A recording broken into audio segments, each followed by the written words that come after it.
నమస్తే TV 20 news కి స్వాగతం. బులెటిన్ల ముందుగా హెడ్లైన్స్. సిబిఐ డైరెక్టర్ నియామక కార్యక్రమంలో పాల్గొన్న ప్రధాని మంత్రి నరేంద్ర మోడీ, ప్రతిపక్ష నేత రాహుల్ గాంధీ, సుప్రీంకోర్టు ప్రధాన న్యాయమూర్తి సంజీవ్ ఖన్నా.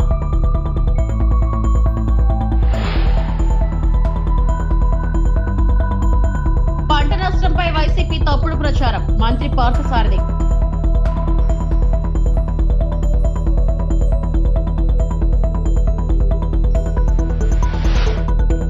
పోలవరం ప్రాజెక్ట్ పర్యటనలో మంత్రి నిమ్మల రామానాయుడు.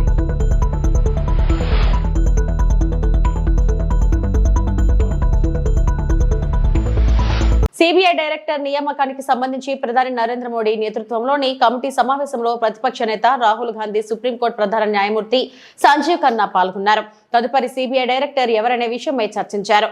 అయితే ప్రస్తుత సిబిఐ డైరెక్టర్ ప్రవీణ్ సూద్ పదవి కాలాన్ని మరో ఏడాది పొడిగించాలని కేంద్రం భావిస్తున్నట్లు సమాచారం. ఈ ప్రతిపాదనకు రాహుల్ విముఖత చూపినట్లు తెలిసిందే. 1986 బ్యాచ్ కర్ణాటక కేడర్ ఐపీఎస్ అధికారి ప్రవీణ్ సూద్ 2023 మేలో సిబిఐ డైరెక్టర్ గా బాధ్యతలు స్వీకరించగా ఆయన పదవి కాలం ఈ నెల 25న ముగియనుంది. గతంలో కర్ణాటక డీజీపీగా ఆయన పనిచేశారు. సిబిఐ డైరెక్టర్ ను ప్రధాని నేతృత్వంలో 3 సభ్యుల కమిటీ సిఫార్సు మేరకు నియమిస్తుంది. నిన్నటి భేటీలో ఏ నిర్ణయం తీసుకోలేదని, చర్చలు ఇంకా కొనసాగుతున్నట్లు విశ్వసనీయ వర్గాలు తెలిపాయి.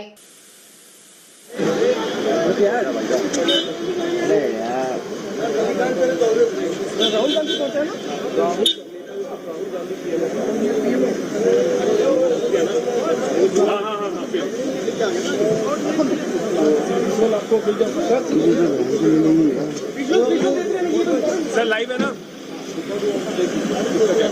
कैसे लाइव है ना?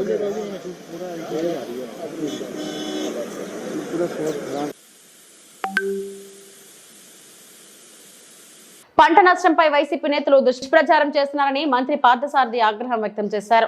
రైతులకు వెంటనే పరిహారం ఇచ్చేందుకు చర్యలు తీసుకుంటున్నట్లు చెప్పారు. ధాన్యం సేకరణలో ఫిర్యాదులు రాకూడదని సీఎం చెప్పారన్నారు. రంగుమారిన ధాన్యం కూడా కొనాలని సీఎం ఆదేశించినట్లు తెలిపారు. రైతులకు ఇబ్బంది లేకుండా కూటమి ప్రభుత్వం అన్ని చర్యలు తీసుకుంటుందని మంత్రి స్పష్టం చేశారు. ప్యాడీ ప్రొక్యూర్మెంట్ లో ప్రొక్యూర్ చేయలేదనే కంప్లైంట్స్ రాకోకుండా అధికారులు తగు చర్యలు తీసుకోమని చెప్పేసి కూడా ముఖ్యమంత్రి గారు చాలా స్పష్టంగా చెప్పారని చెప్పేసి మనం చేస్తాం. ఈ డిస్కలర్ ఎందుకంటే వర్షాలు వచ్చినప్పుడు కొంత రంగు మారటం అనేది ఎప్పుడు జరిగేదే. రంగు మారినా కూడా ధాన్యాన్ని పూర్తిగా కొనమని చెప్పేసి ముఖ్యమంత్రి గారు స్పష్టంగా ఆదేశాలు ఇచ్చారు. ఏ రైతు కూడా రంగు మారితే భయపడాల్సిన అవసరం లేదు. వారి ధాన్యాన్ని ప్రభుత్వం కొంటదని చెప్పేసి కూడా మనం చేస్తా ఉన్నాను నేను. ఒకవేళ లాస్ ఈ వర్షాల మూలంగా లాస్ తక్కువ ఉంటే గనక అది రాష్ట్ర ప్రభుత్వమే భరిస్తుందని చెప్పేసి, అదేవిధంగా పెద్ద ఎత్తున నష్టం ఏదైనా జరిగి ఉంటే గనక ఈ డిస్కలర్ ద్వారా కానీ వేరే ద్వారా కేంద్ర ప్రభుత్వ సహకారం కూడా తీసుకుని నష్టపరిహారాన్ని అందిస్తామని చెప్పేసి ముఖ్యమంత్రి గారు చెప్పారు. కాబట్టి రైతులకి ఎటువంటి ఇబ్బంది లేకుండా ఈ ప్రభుత్వం అన్ని చర్యలు తీసుకుంటుందని చెప్పేసి మనం చేస్తాను. పోలవరం ప్రాజెక్టు పర్యటనలో మంత్రి నిమ్మల రామానాయుడు ఎగువ కాఫర్ డ్యాం బలోపేతం చేసేలా నిర్మిస్తున్న buttress dam gap 2D wall పనులను పరిశీలించిన మంత్రి Nimmala. Panel of experts team ను కలిసిన మంత్రి నిమ్మల పోలవరం ప్రాజెక్టు 2027 డిసెంబర్ నాటికి పూర్తి చేయాలనే లక్ష్యం పెట్టుకున్నామని నిపుణుల కమిటీకి తెలిపిన మంత్రి నిమ్మల, ముఖ్యమంత్రి చంద్రబాబు పోలవరం ప్రాజెక్టును మొదటి ప్రాధాన్యత ఇస్తున్నారు. అందుకే ప్రమాణ స్వీకారం చేసిన వెంటనే పోలవరం ప్రాజెక్టును సందర్శించారు. రాష్ట్ర అభివృద్ధి పోలవరం ప్రాజెక్టుపైనే ఆధారపడి ఉందని నిపుణులకు వివరించిన మంత్రి నిమ్మల, పోలవరం ప్రాజెక్టు నిర్మాణం పూర్తి అయితే గోదావరి జలాలు కరువు ప్రాంతాలైన ఉత్తరాంధ్ర, రాయలసీమకు తరలించడం సాధ్యమవుతుంది. ప్రధాని మోడీ, చంద్రబాబు లక్ష్యమైన నదుల అనుసంధానం పోలవరం ప్రాజెక్టుతో సాధ్యమవుతుందని అన్నారు. ఇప్పటికే గ్యాప్ 2 లో డీవాల్ నిర్మాణం పనులు, బట్రస్ డ్యాం పనులు వేగంగా జరుగుతున్నాయి. గ్యాప్ 1, గ్యాప్ 2 తో పాటు మిగిలిన పనులకు సంబంధించి డిజైన్స్ కు త్వరితగతిన అనుమతులు ఇస్తే అనుకున్న సమయానికి ప్రాజెక్టు పనులు పూర్తి చేయగలుగుతామని మంత్రి నిమ్మల నిపుణులకు వివరించారు. పత్రికేయ మిత్రులందరికీ కూడా నమస్కారాలు తెలియజేసుకుంటూ, అధికార మార్పిడి అనేది చంద్రబాబు నాయుడు గారితో అభివృద్ధి వైపు వెళ్తే, అధికార మార్పిడి అనేది జగన్మోహన్ రెడ్డి ద్వారా విధ్వంసం వైపు వెళ్ళినటువంటి పరిస్థితి. దానికి ఉదాహరణే మన పోలవరం ప్రాజెక్టు. 2021కి పూర్తవ్వాల్సినటువంటి పోలవరం ప్రాజెక్టు గత వైఎస్ఆర్సీపీ పాలన విధ్వంస ఫలితంగా ఆ రోజు ఉన్నటువంటి ముఖ్యమంత్రి కానీ, ఆ రోజునటువంటి ఇరిగేషన్ శాఖ మంత్రులే స్వయంగా చెప్పారు, పోలవరం ప్రాజెక్టు ఎప్పటికి పూర్తవుతుందో చెప్పలేమని చెప్పి పోలవరాన్ని ప్రశ్నార్థకం చేసినటువంటి పరిస్థితి గత పాలనలో మనందరం కూడా చూసినటువంటి స్థితి. 2021 జూన్ అన్నారు, 2021 డిసెంబర్ అన్నారు, 2022 జూన్ అన్నారు. మళ్ళీ ఇది పూర్తవుతుందో లేదో చెప్పలేమనేటువంటి స్థితికి పోలవరాన్ని నెట్టేశారని అంటే వాళ్ళ విధ్వంస పాలన ఏ రకంగా ధ్వంసం జరిగింది అనేది మనకు అర్థమవుతున్నటువంటి పరిస్థితి. మళ్ళీ ఈరోజు మీ అందరి ఆశీర్వాదంతో వచ్చినటువంటి తెలుగుదేశం, జనసేన, బీజేపీ, ఎన్డీఏ ప్రభుత్వ కూటమి నారా చంద్రబాబు నాయుడు గారి సారథ్యంలో ఈ పోలవరానికి అత్యంత ప్రాధాన్యత. ఎందుకంటే ఆ రోజు 14-19లో 72% పోలవరాన్ని పూర్తి చేసినటువంటి ముఖ్యమంత్రి చంద్రబాబు నాయుడు గారు మళ్ళీ ఈరోజు అధికారంలోకి వచ్చిన తర్వాత ఆయన ప్రమాణ స్వీకారం చేసినటువంటి తర్వాత మొదటి వారంలోనే మొదటి క్షేత్ర పర్యటన పోలవరం తీసుకున్నారనంటే దీని మీద ఆయనకున్నటువంటి ప్రాధాన్యత, ప్రత్యేకత ఏంటనేది మనందరికీ కూడా అర్థమవుతున్నటువంటి పరిస్థితి. అదేవిధంగా ఏదైతే ఈ యొక్క పోలవరానికి సంబంధించి మరి ఒక షెడ్యూల్ కూడా, ఎందుకంటే ఆయన ముఖ్యమంత్రిగా ప్రమాణ స్వీకారం చేసిన తర్వాత పోలవరం మీద 3 సార్లు ఆయన విజిట్ చేయడం క్షేత్రస్థాయిలో. మొదటిసారి పోలవరం ప్రాజెక్టు ఇక్కడ ఏ రకంగా విధ్వంసం అయిందో స్వయంగా ఆయనే గమనించడం జరిగింది. రెండవసారి వచ్చినప్పుడు ఒక షెడ్యూల్ని కూడా ఆయనే చాలా క్లియర్గా అనౌన్స్మెంట్ కూడా చేయడం చేసినటువంటి పరిస్థితి. మూడవసారి విజిట్ చేసినప్పుడు ఆ యొక్క షెడ్యూల్ ప్రకారం పనులన్నీ కూడా జరుగుతున్నాయా లేదని క్షేత్రస్థాయిలో పర్యటన చేసి ఇక్కడే రివ్యూస్ చేసి ఆ అధికారులకి, ఆ ఏజెన్సీలకు కూడా సూచనలు ఇచ్చినటువంటి పరిస్థితి కూడా మీ అందరికీ కూడా తెలుసున్నటువంటి విషయం. మరి ఇప్పుడు కూడా ఏదైతే ఈ యొక్క international panel experts, CWC, PPA, అఫ్రీ, అదేవిధంగా మన అధికారులు అందరూ కూడా ఒక 5 రోజులు నిన్న 4వ తేదీ నుంచి 8వ తేదీ వరకు కూడా ఈ పోలవరం ప్రాజెక్టు యొక్క ప్రోగ్రెస్, అదేవిధంగా పోలవరం ప్రాజెక్టు నిర్మాణంలో ఇంకా ఏవైతే డిజైన్స్ ఏవైతే ఉన్నాయో అవన్నీ కూడా అప్రూవల్ ఇచ్చేటువంటి విషయంలో కానీ అందులో కూడా పర్టికులర్గా గత 2 రోజుల నుంచి రాబోయే 3 రోజుల్లో కూడా ఇంకా డిజైన్స్ ఏవైతే పోలవరం ప్రాజెక్టుకి బ్యాలెన్స్ ఉన్నాయో వాటన్నిటి మీద కూడా నిర్ణయాలు తీసుకునేటువంటి అవకాశం ఉంది. అందులో పర్టికులర్గా ఇప్పుడు మనం చూస్తున్నాం ఏదైతే బట్రస్ డ్యామ్ అంటే ఎగువ కాపర్ డ్యాము మరి సీపేజ్ అవుతున్నటువంటి పరిస్థితుల్లో దాన్ని స్ట్రెంగ్తన్ చేయడానికి బట్రస్ డ్యామ్ పనులు ఏవైతే జరుగుతున్నాయో వాటిని కూడా ఈ బృందం మరి చూడడం జరిగింది. పనుల పట్ల కూడా సంతృప్తి కూడా వ్యక్తం చేయడం జరిగింది. ఈ మే లేదా జూన్ ఫస్ట్ వీక్ కల్లా ఆ బట్రస్ డ్యామ్ని పూర్తి చేసేటువంటి విధంగా కూడా మరి నిర్ణయం తీసుకోవడం కానీ, అదేవిధంగా ఏదైతే గ్యాప్ 1 మన షెడ్యూల్ ప్రకారం అది ఏప్రిల్లో ప్రారంభించుకుని రేపు 2026 ఫిబ్రవరి కల్లా గ్యాప్ 1కి సంబంధించినటువంటి ఈసారఫ్ డ్యామ్ను పూర్తి చేయాలని ఏదైతే లక్ష్యం పెట్టుకున్నామో ఆ యొక్క గ్యాప్ 1కి సంబంధించి ఎవిట్మెంట్ డిజైన్, అదేవిధంగా ఆ గ్యాప్ 1 మెయిన్ డ్యామ్ డిజైన్స్ని కూడా మరి ఈ 4-5 రోజుల్లో ఈ యొక్క బృందం ఎవరైతే ఎక్స్పర్ట్స్ కమిటీ ఎవరైతే ఉన్నారో వాళ్ళు క్లియర్ చేసి ఇచ్చేటువంటి పరిస్థితి ఉంది. అదేవిధంగా గ్యాప్ 2కి సంబంధించి ఈసీఆర్ఎఫ్ డ్యామ్ కూడా 2025 నవంబర్లో ప్రారంభించి 2027 డిసెంబర్కి గ్యాప్ 2 ఈసీఆర్ఎఫ్ డ్యామ్ కూడా పూర్తి చేయాలని, దానికి సంబంధించి ఇంకా డిజైన్స్ను ఫైనలైజ్ చేయవలసిన అవసరం ఉంది.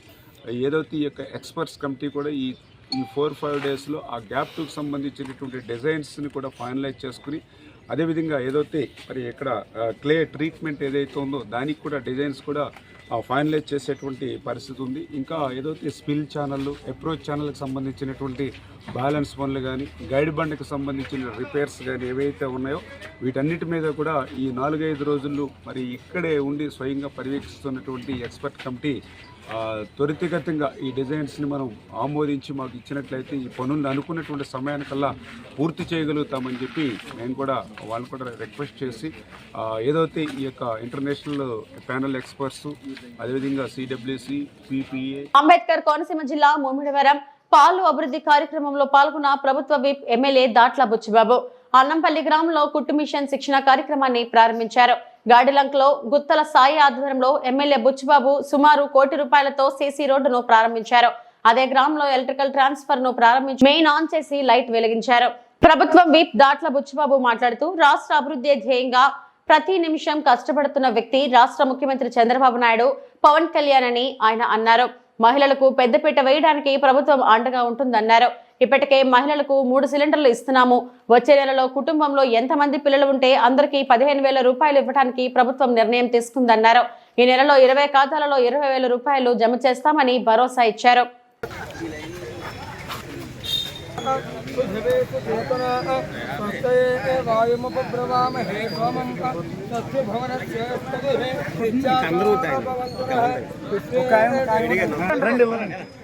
ఓకే సార్ ఓకే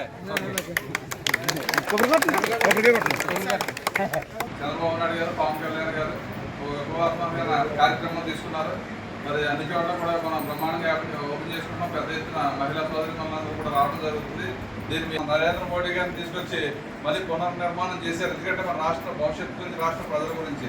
ఎందుకంటే పక్కన తెలంగాణకి హైదరాబాద్ సిటీ, మనకి ఏ సిటీ లేదు. అదేవిధంగా తమిళనాడు ఉందంటే తమిళనాడుకి ఏమో చెన్నై ఉంది, కర్ణాటక ఏమో బెంగళూరు. మళ్ళీ పునఃప్రారంభించి సుమారు 49,000 కోట్లు ఆ రోజు శంకుస్థాపన చేసి 2-3 సంవత్సరాల్లో మనందరికీ ఆర్థికమైన రాజధాని రావాలి. ఎందుకంటే ఇన్కమ్ సోర్స్ లేదు మన రాష్ట్రానికి. 11 లక్షల అప్పులు పిలిచారు కదా ప్రభుత్వం. దాని మీద ఆ అప్పులన్నీ తీర్చుకుంటూ ఇచ్చిన సంక్షేమ పథకాలు, ఆ రోజు పెన్షన్ ఇస్తాను, 3,000 4,000 తెస్తాను చెప్పి అందరికీ పెన్షన్ ఉదయం 10 గంటలకల్లా మీ ఇంటికి వచ్చి ఏర్పాటు చేస్తున్నారు. అదేవిధంగా ఇంటింటికి 3 గ్యాస్ సిలిండర్లు ఇస్తాము, అవి కూడా ఇవ్వడం జరిగింది. రేపు పిల్లలందరికీ కూడా ఎంతమంది చదువుకుంటే అంతమందికి 15,000 రూపాయలు ఇస్తాము. అది కూడా రేపు స్కూల్ తెరిచే ముందు అంతర్గతాల్లో వేయడానికి ప్రభుత్వం నిర్ణయం తీసుకుంది. అదేవిధంగా రైతులందరికీ కూడా ఆ రోజు 10,000 నుంచి 20,000 ఇస్తాము. అది కూడా ఈ మే నెలలోనే ప్రతి ఖాతాల్లో, రైతు ఖాతాల్లో 20,000 రూపాయలు జమ చేయడం జరుగుతుంది. ఎందుకంటే రాష్ట్ర ప్రభుత్వం ఎన్ని ఇబ్బందులు ఉన్నా ఒక పక్క పెన్షన్లో జీతాలు ఇచ్చుకుంటూ సమర్థవంతంగా అభివృద్ధి సంక్షేమాన్ని చేసుకుంటూ వెళ్తారు. నోట్ల కట్టలతో దొరికిపోయిన దొంగను దొంగే అంటారు. దొంగను దొంగలాగే చూస్తారు రేవంత్ రెడ్డి అని బీఆర్ఎస్ వర్కింగ్ ప్రెసిడెంట్ కేటీఆర్ ధ్వజమెత్తారు. ఎంతో మంది త్యాగాల ఫలితంగా సాధించుకున్న తెలంగాణ రాష్ట్రాన్ని అవమానపరిచేలా మాట్లాడిన రేవంత్ రెడ్డి వ్యాఖ్యలపై BRS working president KTR Telangana Bhavan లో మీడియాతో మాట్లాడారు. చెప్పాలనుకుంటాను, ఎక్కడ పోయినా దొంగలాగా చూస్తున్నారు అంటున్నాడు ముఖ్యమంత్రి. మరి దొంగను దొంగలెక్క కాకపోతే ఎట్లా చూస్తారు? దొంగను దొంగలెక్కనే చూస్తారు. నోట్ల కట్టలతో దొరికిపోయిన దొంగను ఖచ్చితంగా దొంగనే అంటారు, దొంగనే చూస్తారు. ఒక విశ్వసనీయత లేని ఓటుకు నోటు దొంగను కాంగ్రెస్ అనే ఒక ఎర్రి పార్టీ గుడ్డిగా నమ్మి సీఎం చేసింది, కానీ ఖచ్చితంగా దేశంలో మిగతా ఎవరు మాత్రం నమ్ముతలేరు. మోసగాళ్లను దొంగలను దొంగలే అంటారు ముఖ్యమంత్రి గారు. ఖచ్చితంగా అది ఈరోజు కాదు, చివరి రోజు దాకా కూడా నీ పరిస్థితి అదే ఉంటుంది, యాది పెట్టుకోని చెప్తున్నా. తప్పు చేసింది దొంగ చేతికి తాళాలు ఇచ్చి కాంగ్రెస్ పార్టీ, రాహుల్ గాంధీ గారు. ఈరోజు మే 6, 2025 నేను మీ అందరు గుర్తు చేస్తున్నా, సరిగ్గా 3 సంవత్సరాల కిందట ఇదే రోజు మే 6, 2022 నాడు రాహుల్ గాంధీ గారు వరంగల్కి వచ్చినారు. రైతు డిక్లరేషన్ అనే పేరిట ఆ రోజు రాహుల్ గాంధీ గారు చెప్పిన మాటలు, 2 లక్షల రుణమాఫీ చేస్తామని, అట్లాగే రైతు భరోసా 15,000కు పెంచుతామని, అట్లాగే కౌలు రైతులకు రైతు బంధు ఇస్తామని, అట్లాగే రైతు కూలీలకు న్యాయం చేస్తామని వ్యవసాయ డిక్లరేషన్లో చెప్పి 3 సంవత్సరాలు దాటింది రాహుల్ గాంధీ గారు. అందుకే నేను అంటున్నా, తప్పు చేసింది రాహుల్ గాంధీ, తప్పు చేసింది ఏఐసిసి. దొంగ చేతికి తాళం ఇచ్చి ఇవాళ తెలంగాణ చేతికి చిప్పవచ్చే పరిస్థితి చేసింది ఖచ్చితంగా ఆల్ ఇండియా కాంగ్రెస్ కమిటీ, ముఖ్యంగా దానికి బాధ్యుడు లీడర్ ఆఫ్ ఆపోజిషన్గా ఉన్న రాహుల్ గాంధీ గారు అని చెప్పి నేను చెప్తా ఉన్నాను. అట్లాగే ఇవాళ ఎందుకు ఈ మాటలు, ఎందుకు ఈ ఫ్రస్ట్రేషన్ అని చెప్పి ఇప్పుడు కొంతమంది మిత్రులు వారితో కలిసి మేము వస్తున్నప్పుడు ఇక్కడికి కమలాకర్ గారు, నేను మాట్లాడుకుంటూ వచ్చినాం, వెంకటరమణారెడ్డి గారు, అట్లాగే మా ప్రశాంత్ రెడ్డి గారు మాట్లాడుకుంటూ వస్తుంటే వారందరూ అన్నది మాట ఒకటే, అధికారంలోకి వస్తామని వాళ్ళు అనుకోలేదు, అడ్డగోలుగా హామీలు ఇచ్చిండ్రు, నోటికొచ్చిన చెత్తవాగుడంతా వాగినరు, ఎవరేం చెప్తుంది రాసుకుంటూ వేయినరు, మేనిఫెస్టో అనుకుంటా. ఇవాళ ఏం చేయాలనో తెలుస్తలేదు, వచ్చినాక మొత్తం నాశనం చేసిండ్రు. అట్లాంటి పరిస్థితి వచ్చింది కాబట్టి ఇవాళ కేవలం తప్పించుకోవడానికి, కేవలం ప్రజలను ఇక మాతో కాదు తప్పించుకోవడానికి మార్గాలు వెతుకుతూ, దొంగతనం చేసినాక దొంగ పారిపోయేటప్పుడు ఎట్లయితే మార్గాలు వెతుకుతాడో ఆ పద్ధతుల్లో రేవంత్ రెడ్డి గారు ఇవాళ మాట్లాడుతున్నట్టుగా ఆయన ఫ్రస్ట్రేషన్ చూస్తుంటే కనబడతా ఉన్నది. 4 కోట్లతో అభివృద్ధి పనులకు శ్రీకారం. ఎమ్మెల్యే డాక్టర్ పార్థసారథి కర్నూలు జిల్లా అదోని మండల పరిధిలోని పెద్ద పెండేకెల్ గ్రామం నుండి సుమారుగా 4 కిలోమీటర్ల మేర 4 కోట్ల నిధులతో నూతన బీటీ రోడ్ అభివృద్ధి పనులను భూమి పూజ చేసి ప్రారంభించిన అదోని ఎమ్మెల్యే డాక్టర్ పార్థసారథి చేశారు. ఈ సందర్భంగా ఎమ్మెల్యే డాక్టర్ పార్థసారథి మాట్లాడుతూ, ఇవాళ ఈ రోడ్డు వేయటం ద్వారా 4-5 గ్రామాల ప్రజలకు నేరుగా కర్నూలు జిల్లా కేంద్రానికి వెళ్లే సదుపాయం ఏర్పాటవుతుంది. ఈ రోడ్డు మీద వెళ్తే కర్నూలు దూరం కాస్త తగ్గి ప్రజలకు ఉపయోగకరంగా ఉంటుందని తెలియజేశారు. ఈరోజు ఆదోనిలో మరొక అభివృద్ధి పనికి శంకుస్థాపన చేయడం జరిగింది. పెద్ద పెండేకల్ నుంచి వెళ్తున్నటువంటి మట్టి రోడ్డుని తార్ రోడ్డుగా మార్చే కార్యక్రమం.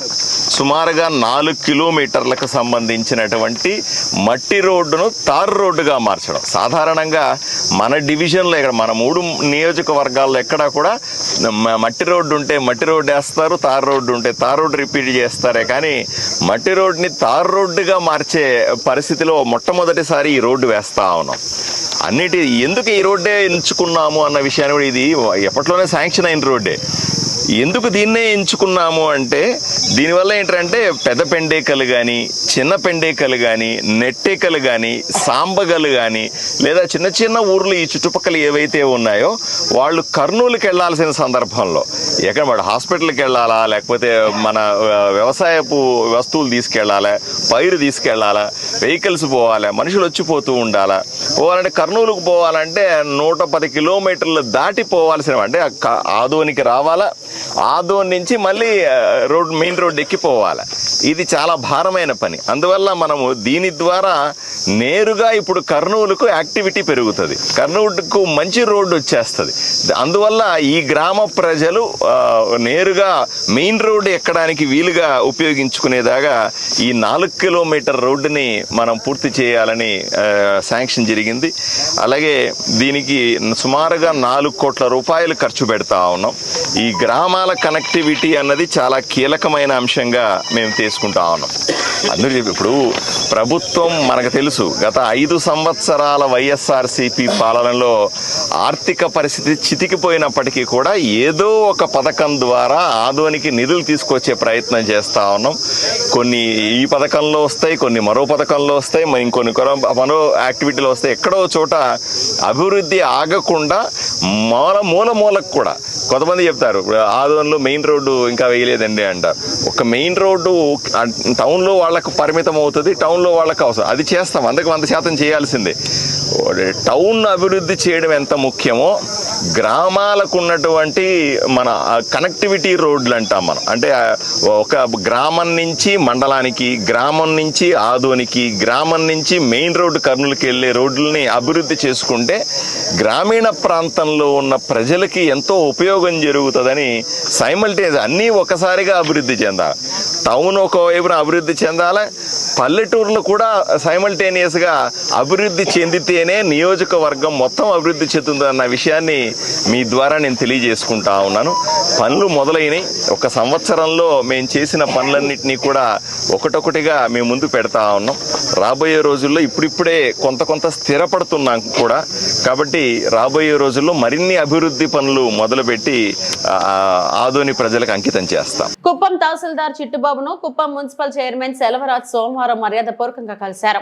ఈ సందర్భంగా పలు అంశాలపై తహసీల్దార్ చిట్టుబాబుతో సమీక్షించారు. వన్యకుల క్షత్రియ భవన నిర్మాణాన్ని త్వరితగతిన పూర్తి చేసి వినియోగంలోకి తీసుకురావాలని తహసీల్దార్ కు వినతి పత్రాన్ని అందజేశారు. ఈ కార్యక్రమంలో వన్యకుల క్షత్రియ రాష్ట్ర డైరెక్టర్ వేణు, పార్లమెంట్ అధికార ప్రతినిధి అశోక్, మాజీ ఎంపీటీసీ కృష్ణమూర్తి, ప్రకాష్, సుధాకర్ మరియు తదితరులు పాల్గొన్నారు.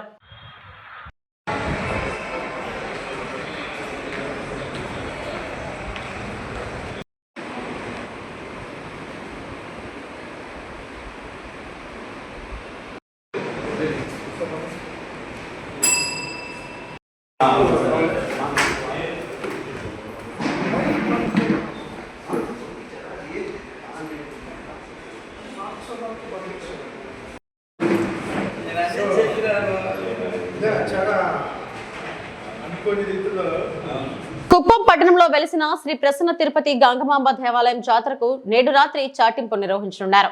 ఈ సందర్భంగా తిరుపతి గంగమ్మ ఆలయంలో అమ్మవారికి ప్రత్యేక పూజలు చేసి అంకురార్పణ, పెద్ద బావి వద్ద పూజ, ధ్వజారోహణం కార్యక్రమాన్ని శాస్త్రోక్తంగా నిర్వహించారు. పెద్ద సంఖ్యలో భక్తులు తరలివచ్చి అమ్మవారిని దర్శించుకుంటున్నారు. కార్యక్రమంలో ఎమ్మెల్సీ కంచల శ్రీకాంత్, ఆలయ committee chairman Ravindra Chandrababu, TDP నేతలు రాజ్ కుమార్, గోపీనాథ్ తదితరులు పాల్గొన్నారు.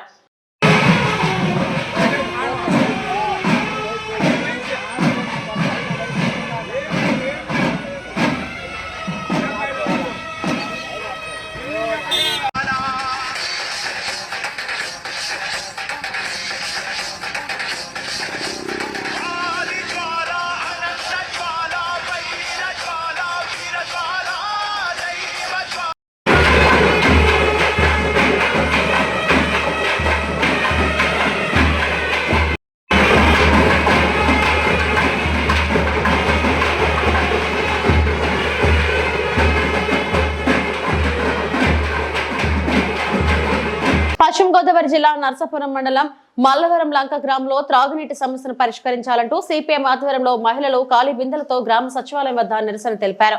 5 రోజులుగా నీటి సరఫరా లేకపోవడంతో గ్రామస్తులు తీవ్ర ఇబ్బందులు పడుతున్నారు. చెరువులో నీటి ఉన్నప్పటికీ అధికారుల నిర్లక్ష్యంతో సరఫరా చేయలేని పరిస్థితి ఏర్పడింది. సమస్యను పరిష్కరించే వరకు ఆందోళన విరమించమని సిపిఎం నాయకులు స్పష్టం చేశారు.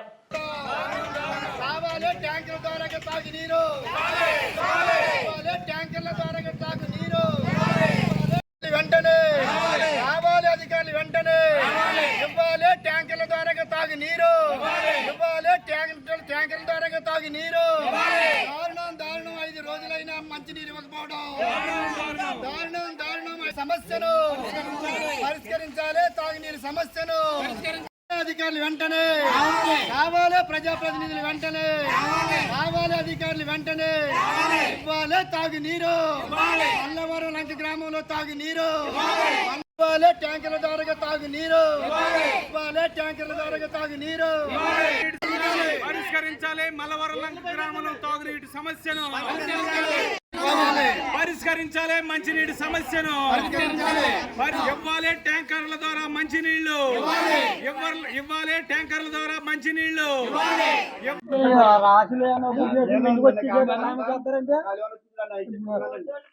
స్నానం చేయడానికి నీళ్ళు లేక ఇవ్వాలి తాగునీరు వెంటనే ఇవ్వాలి తాగునీరు వెంటనే ఇవ్వాలి తాగునీరు వెంటనే ఇవ్వాలి తాగునీరు వెంటనే ఇవ్వాలి మల్లవరం లంక గ్రామంలో తాగునీరు మల్లవరం లంక గ్రామంలో తాగునీరు మల్లవరం లంక గ్రామంలో తాగునీరు దారుణం 5 రోజులైనా తాగునీరు ఇవ్వకపోవడం దారుణం 5 రోజులైనా తాగునీరు ఇవ్వకపోవడం దారుణం 5 రోజులైనా తాగునీరు ఇవ్వకపోవడం. ఎం రామాంజనేయులు సిపిఎం పార్టీ జిల్లా కమిటీ సభ్యులు ఈరోజు తాగునీరు సమస్య మీద నరసాపురం మండలం మల్లవరం లంక గ్రామ సచివాలయం దగ్గర మేము ధర్నా చేస్తున్నాము. దీనికి ప్రధాన కారణం ఈ రోజుకి 5 రోజుల నుంచి ఈ గ్రామంలో తాగునీరు అందడం కదా అసలు ఇవ్వడం లేదు.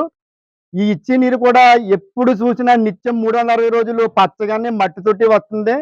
ఇప్పుడు ఆ నీళ్లు కూడా మాకు కనీసంగానే ఏదో చేతులు కడుక్కోవడానికో స్నానం చేయడానికో వంట చేసుకోవడానికో లేవు. ఈ నీరుతోటి మేము వంట చేసుకుంటుంటే ఆ వండుకున్న అన్నం కూడా పచ్చగానో నల్లగానే వస్తుంది తప్ప ఇక్కడ శుద్ధి చేసి నీరు ఇవ్వట్లేదు అనేది ప్రజలు ఆందోళన పడుతున్నారు. అయితే ఈ 5 రోజుల నుంచి ఇంత పరిస్థితి ఏంటంటే ఆ నీరు కూడా రావట్లేదు. కాబట్టి ఇక్కడ మేము సచివాలయం దగ్గర ధర్నా పెట్టాము. ఇక్కడ ఇప్పుడు 10:30-11 కావచ్చు వస్తుంది. కానీ ఇంతవరకు గ్రామ అధికారులు కానీ గ్రామ పంచాయతీ సెక్రటరీ గారు కానీ ఇతర ఏ అధికారులు ఈ పంచాయతీ తలుపులు తాళం తీసినటువంటి పరిస్థితి లేదు. అంటే ఇక్కడ ఇంత వ్యవస్థ ఇంత దారుణంగా జరుగుతుంది అనేది ఇవాళ మీడియా ముఖంగా మేము తెలియజేస్తున్నాము. ఇక్కడ మల్లవరం లంక ప్రధానంగానే తర్వాత మల్లవరం లిగితపూడి కొప్పరి ఈ ప్రాంతంలో ఉన్నటువంటి ప్రజల్ని ఈ ఏరియాలో ఉన్నటువంటి అధికారులు కానీ ప్రజాప్రతినిధులు కానీ మనుషులుగా చూసేటువంటి పరిస్థితి లేదు. ఎందుకంటే ఏళ్ల తరబడి ఎప్పుడు కూడా ఇక్కడ తాగునీరు సమస్య రా వాటర్ వచ్చేస్తుంది. ఇప్పుడు అది కూడా లేదు. కాబట్టి మేము డిమాండ్ చేసేది తక్షణం సంబంధిత అధికారులు ఇక్కడికి వచ్చే వరకు ఈ ఆందోళన నిర్మించమనేది ఒకటి. ఎవరు వచ్చినా ఇప్పుడు తక్షణం ట్యాంకుల ద్వారా నీరు రప్పించి ఈ మే నెల సీజన్ అయ్యి మళ్ళీ పంటకాలం వదిలి శుద్ధి చేసి నీరు ఇచ్చే వరకు ట్యాంకుల ద్వారా స్వచ్ఛమైన తాగునీరు ఇవ్వకపోతే మేము డైరెక్ట్ గా ఎండి ఆఫీసుని కానీ ఆర్డీ ఆఫీసుని కానీ ముట్టడిస్తాము. కాబట్టి దీనికి పరిష్కారంగా ఇప్పుడు ఊళ్ళో పైప్ లైన్ బద్దలైపోయింది అన్నారు. ఇది ఈవేళే కాదు, ఇప్పటికీ 10-15 సార్లు సంవత్సర కాలంలో పగిలిపోయింది. మరి దీనికి మాట్లాడితే నిధులు లేవని, లేకపోతే ఎవరు వర్కర్ లేరని, లేకపోతే ఎవరు పట్టించుకోవట్లేదని ఇలా ఉంటే మరి ఇక్కడ ప్రజాస్వామ్యం ఉందా, ప్రభుత్వాలు ఉన్నాయా, ప్రజాప్రతినిధులు ఉన్నాయా అని మేము అడుగుతున్నాము.